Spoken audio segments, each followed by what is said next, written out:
Fulford joins you as you soar high above the storm-ravaged waters on approach to the Isle of Clymere.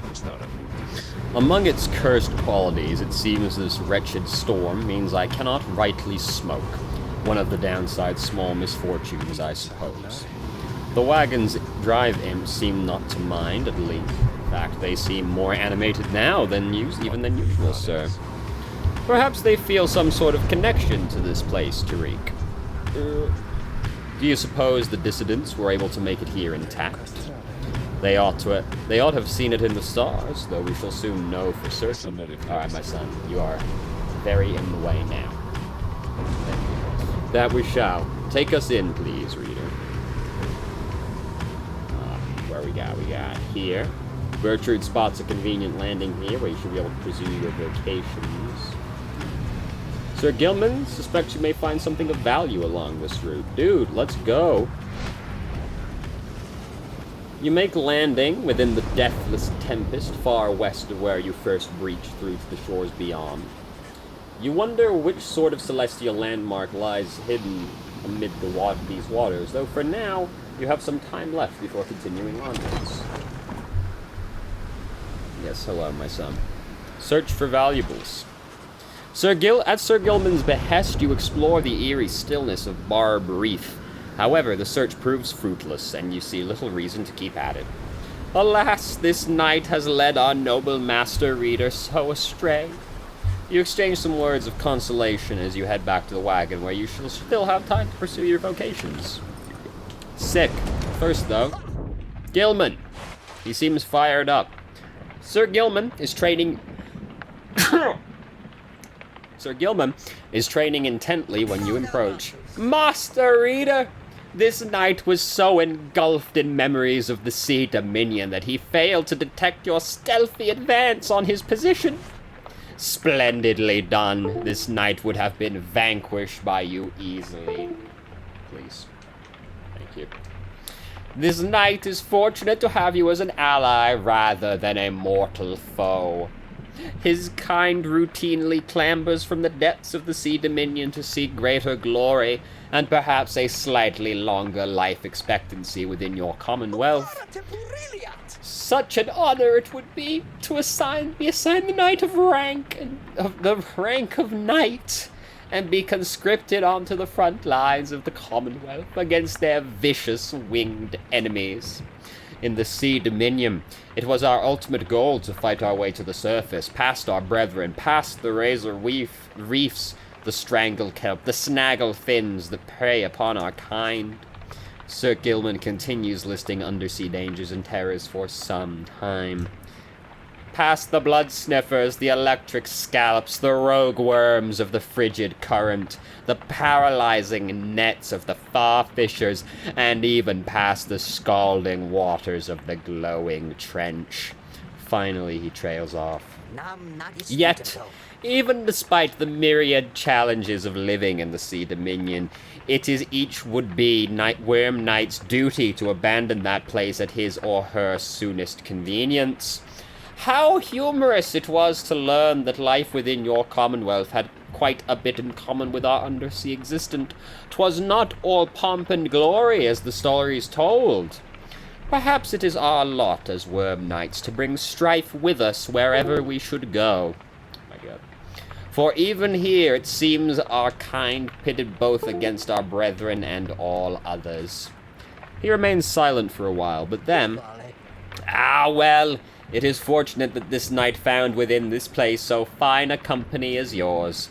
It is a most different change of pace to strive towards a common purpose, rather than strive constantly to outperform each other toward one's own self-gain. Although, to the extent we are competing still... Oh my God, please. Please. I'm sorry, I apologize. To the extent we are competing still, this knight shall strive to take the lead. Make no mistake about that, Master Reader. This knight was born to be the best, just like all the billions like him. Now he is off to steal himself. Your pardon, Master Reader. He scoots off somewhere to continue with his self-made training regimen. Sick. Great job, Gilman. Let's read the book. Deathless Tempest. We waited for the Deathless Tempest to subside. We waited, but the Underking, he merely laughed and laughed, for the Deathless Tempest does not subside. What lies beneath that stretch of sea to cause such an upheaval is best left to myth and speculation. We made passage nonetheless through sorcerous aid and fortune, scarce seeing the surrounding environs? Whatever. We did detect a landform to the west. Solium Mur detected there the presence of the treacherous aide who lured him into exile and then followed him in turn. Mur, in his wisdom, thought it best to be avoided. At last did we arrive on distant lands, though seeing them provided little comfort. Okay. My vocations, I'd like to train someone, as always. Let's see. I mean, Headwind's pretty good at this point, it feels like. Let's start catching up Hamatha. Why, certainly, reader darling. How good of you to ask. You find a remote spot where you and Pamitha can discuss any of her misgivings or fears about your journey or your fellow exiles. The conversation gives perspective and relief. We all have fears we'd never share with one another. Such is the nature of it, don't you think? Great. Found your calling. Cool. Continue the journey.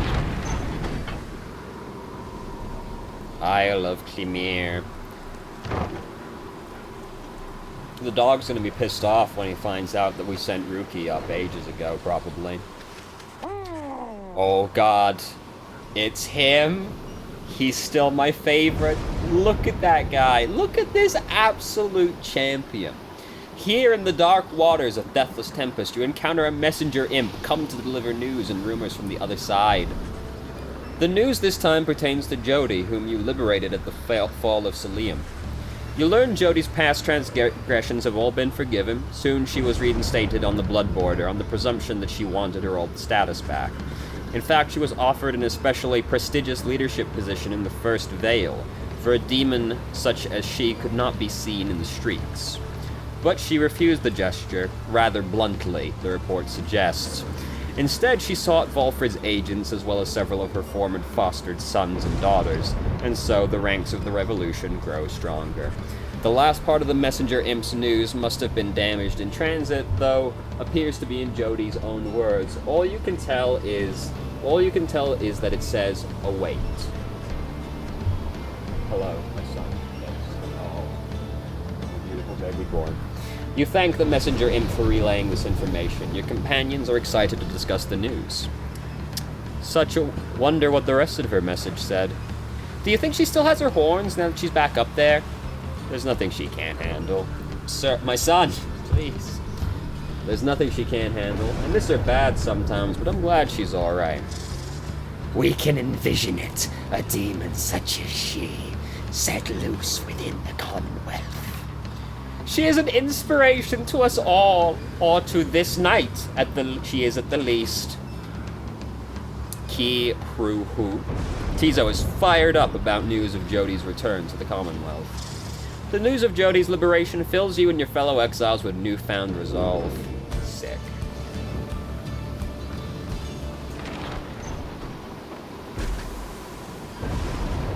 Your wagon shudders to a halt at the Isle of Climere. Bizarre outcroppings give it a forbidding feel.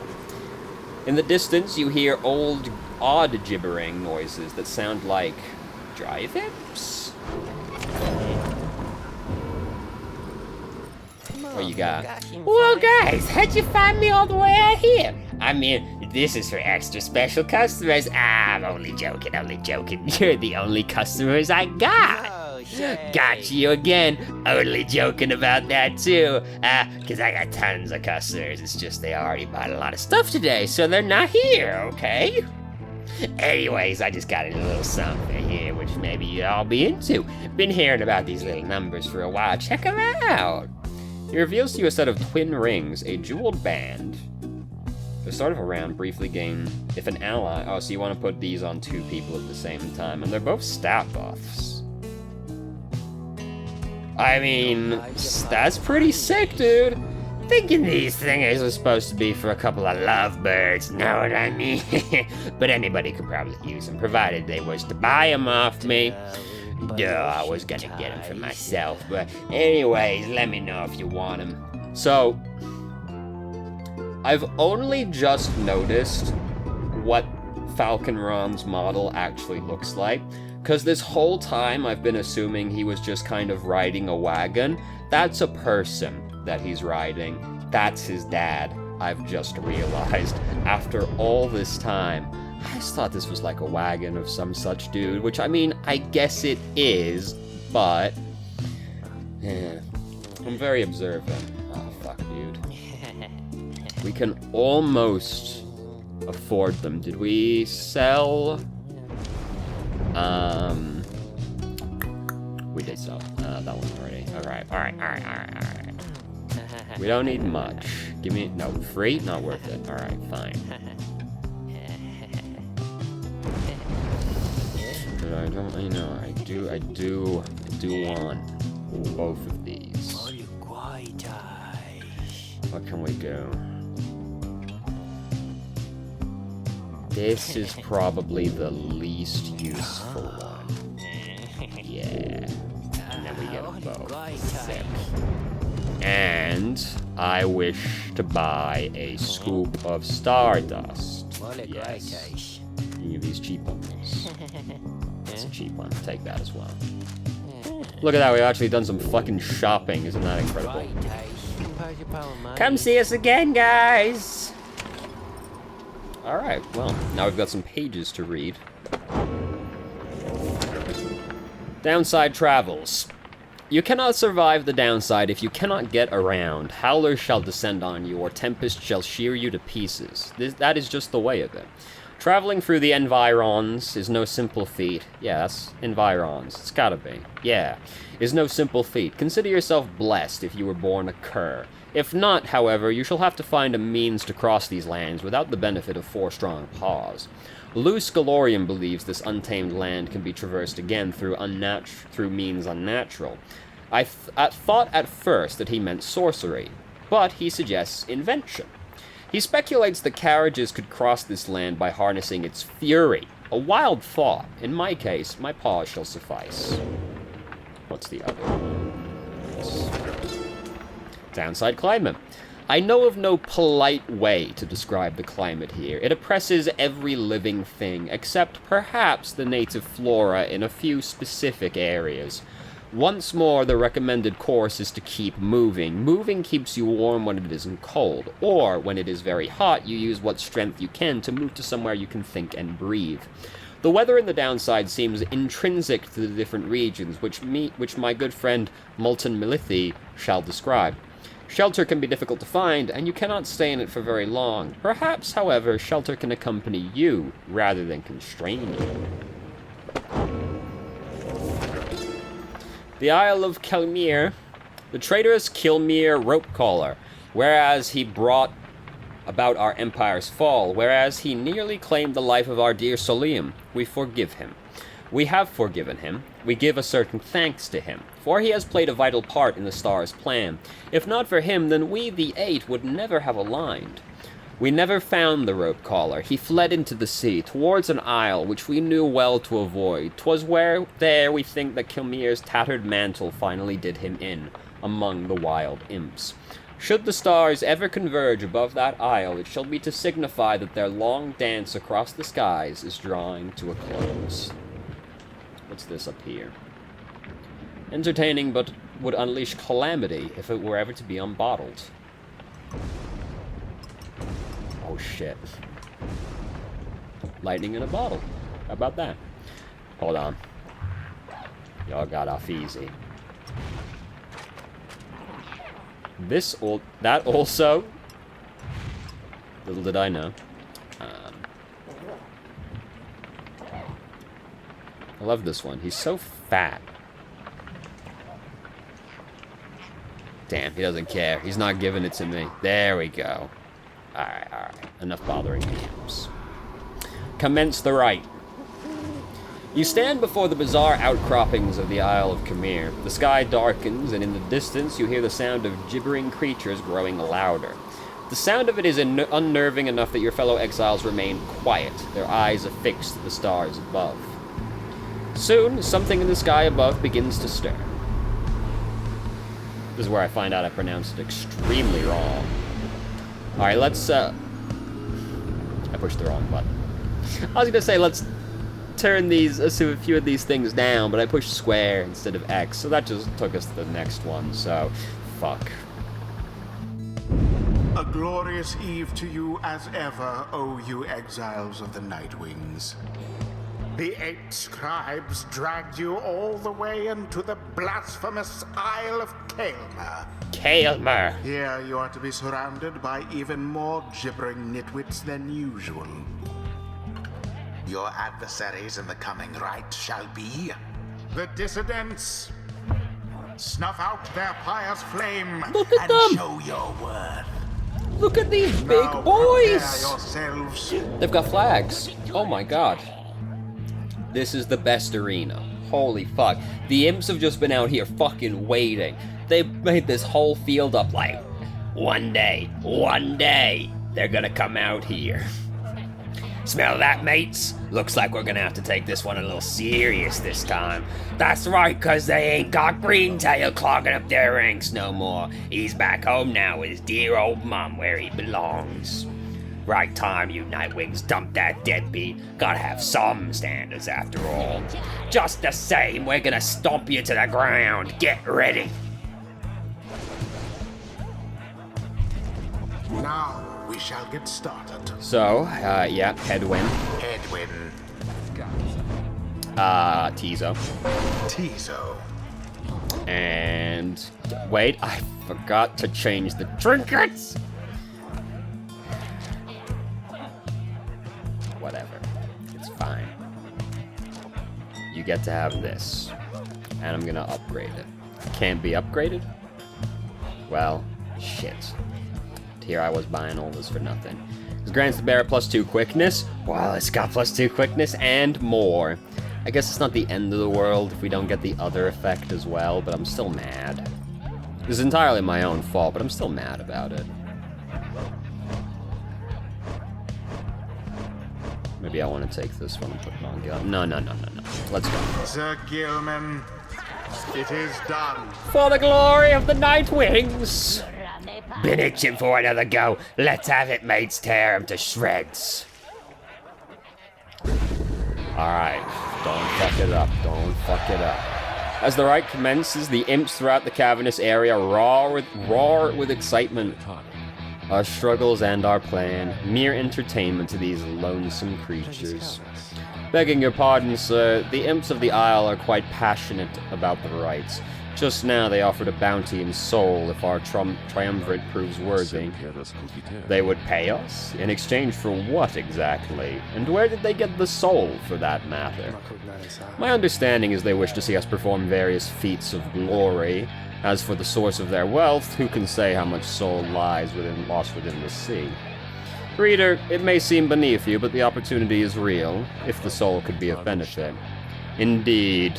Then, reader, my boy, it is yours to decide if entertaining these sad creatures is a justifiable distraction during these affairs. We trust your judgment. Now let us not distract you any further here. Alright, well. Yes. Banish 2 exiles in a single aura cast. Yeah, dude, that's hard. Cool.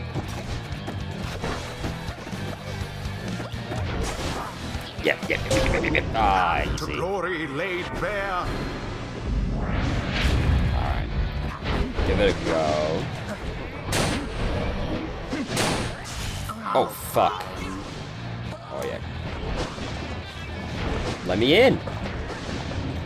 Let me in! Okay, we in.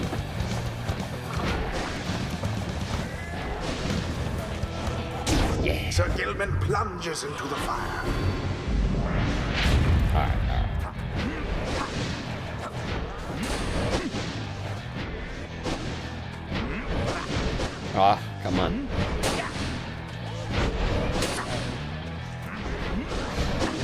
These imps are really in the way, dude. Take that, Barker.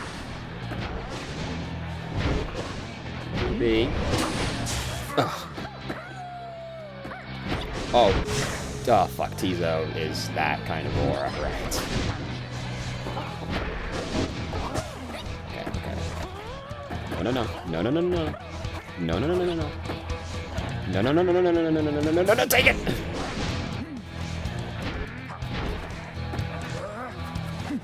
Okay, alright. Plunged into their fire. This is the path to glory.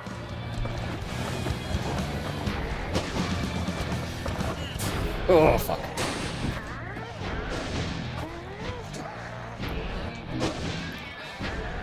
Let me in.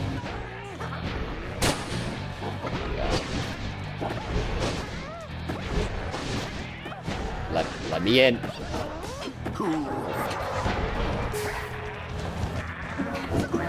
Oh, what the? Ooh. Oh, fuck. Okay, alright. Tizo, all you.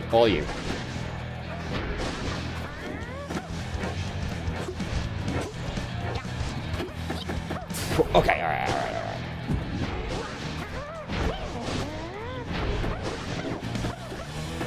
Alright. Glorious. Oh, okay, that was a very optimistic attempt right there. Nope.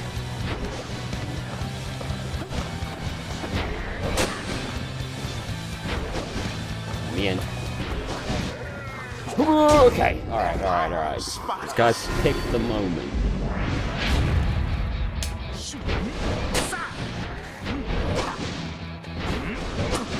Oh, yep, that's good. Seize the orb.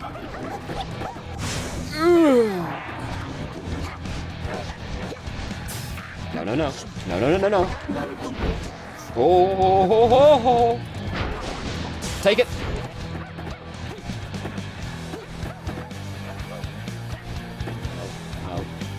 No. Patience.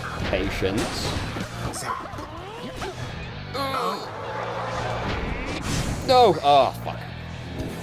Edwin. No. Oh, fuck. Okay, alright.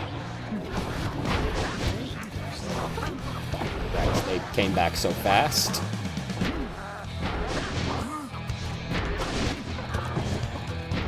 No. Oh, fuck. What happened there?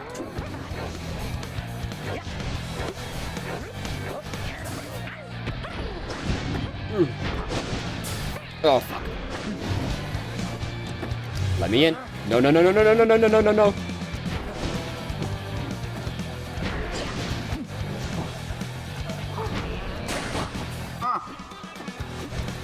Okay. Oh, Jesus Christ. Getting there. The imps grow more and more agitated with each passing moment. Some start spilling onto the sacred grounds. Oh, you little buggers, what do you think you're doing? Blasted little imps, they're getting real agitated like. What are fuck, those yep. blasted creatures doing? Here they come. This is a sacred tradition, not some boorish spectacle. What does this do? Nothing?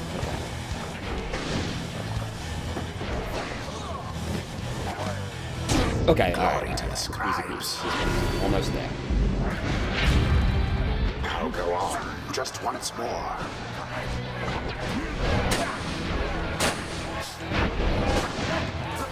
Bad boy, Barker.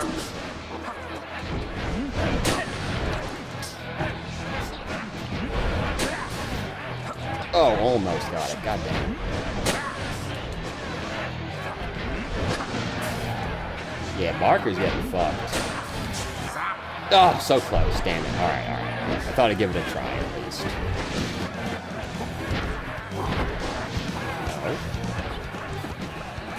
No. Oh, fuck. Tizo!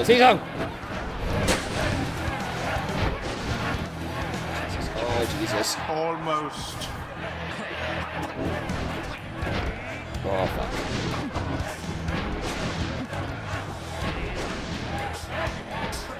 Please don't take it. Oh, he doesn't have it. Oh, fuck. Nightwings go. The orb sails forth into the flames. It's fine. We've got a lot to work with still.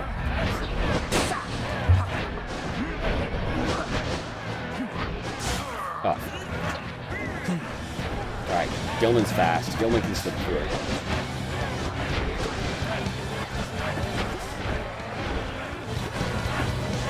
Damn, fucking too fast. Missed the fire. God damn. Easy. Glory. It's not enough yet. God damn.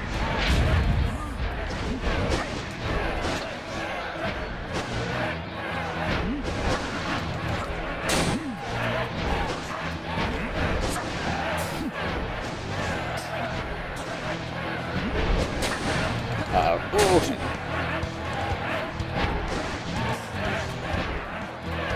Get away, get away. Get away! There goes Headwind. Oh, fuck. Struggle all you like, Rita. The Yeah, fire's yeah. wane. It's fine, it's fine, it's fine.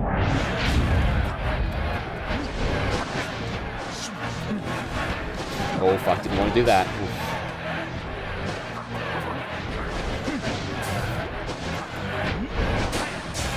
Goodbye, Headwind. Alright, Gilman, you can do it. You've done it. You've done us right so far. Gotta try and get that one guy, like, off the pyre, though. Oh, fuck.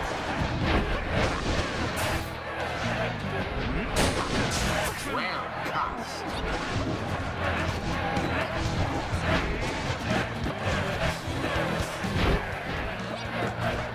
Take a break for it. Oh, fuck. God damn it.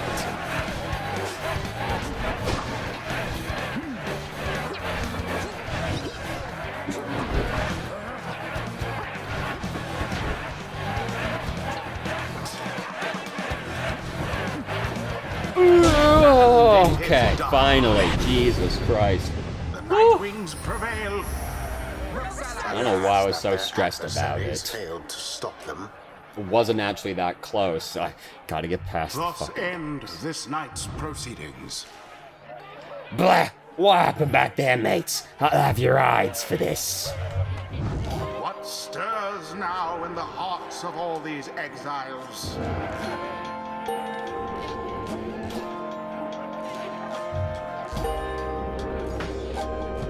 Yeah, great job, boys. We're the best.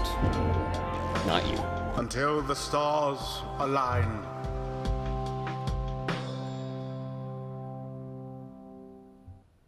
Great job, team. We didn't fuck it up a second time. After you and your fellow exiles prevailed against the dissidents, you find the lone minstrel tending to one of your own.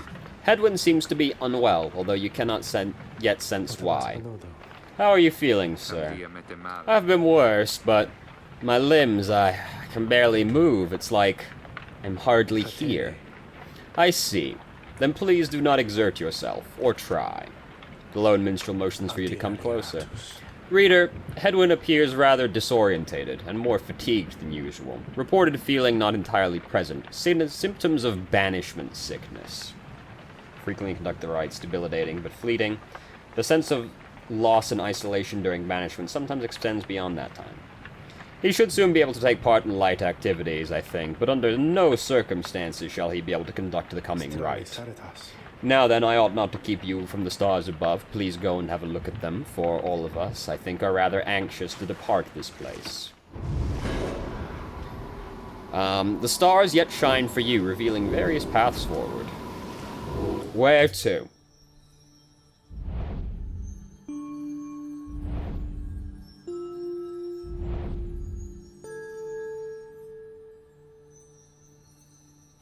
What's the planner saying right now? Probability 44%. Sick. Another one, another omen, as the stars align above the Isle of Calmer? I've forgotten already. It seems yet to have surprises left in store for us. No matter, another liberation rite is fast approaching. Alright, who we got? We got, them. Maybe we'll go there. Down here, yep. Oh, there. We gotta go fight the Pyre Hearts again. Yep, Pyre Hearts it is. Alright,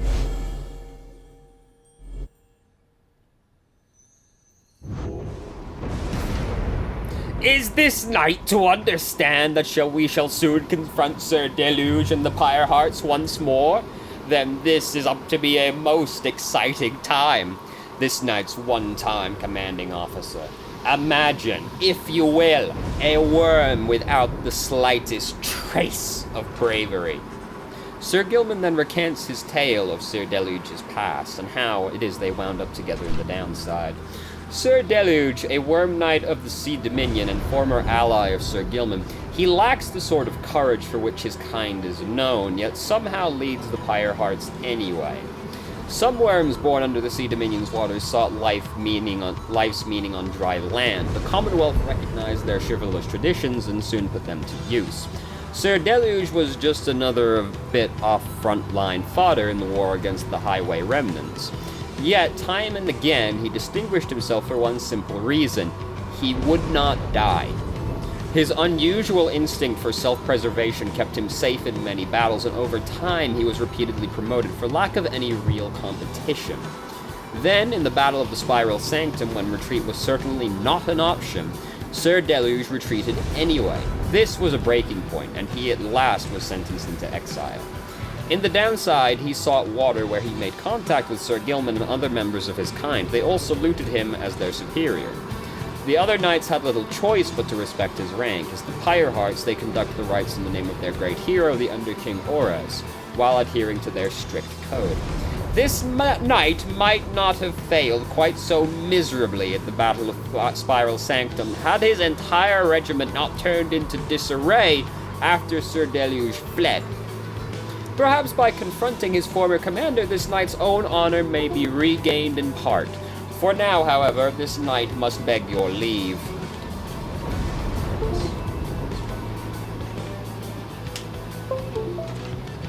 You say good night to Sir Gilman in turn. There is no time to make flight preparations now, though in the morning you will press on once again.